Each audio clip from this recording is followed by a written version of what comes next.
எண்ணெய் நிறுவனங்கள் ஏற்கனவே எல்பிஜி சிலிண்டர்களுக்கான ஒதுக்கீட்டை நிர்ணயம் செய்திருந்தது.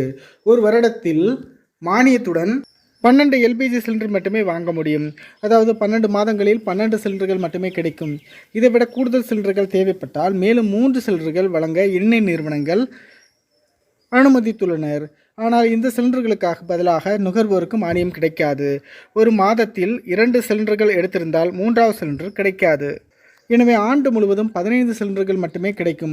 ஆண்டு முழுவதும் 213 கிலோ திரவ பெட்ரோலிய எரிவாயு மட்டுமே கிடைக்கும் என்று எண்ணெய் நிறுவனங்கள் முடிவு செய்துள்ளன. வீட்டு கேஸ் சிலிண்டரை வணிக ரீதியாக பயன்படுத்துவதை தடுக்க இந்த முடிவு எடுக்கப்பட்டுள்ளது.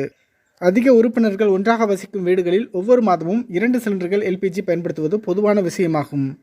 அத்தகைய குடும்பங்கள் குறைந்தபட்சம் 2 இணைப்புகளை எடுக்க வேண்டும். இணைப்பு பெற கூடுதல் பணம் செலவழிக்க வேண்டி வரும் என்பது குறிப்பிடத்தக்கது.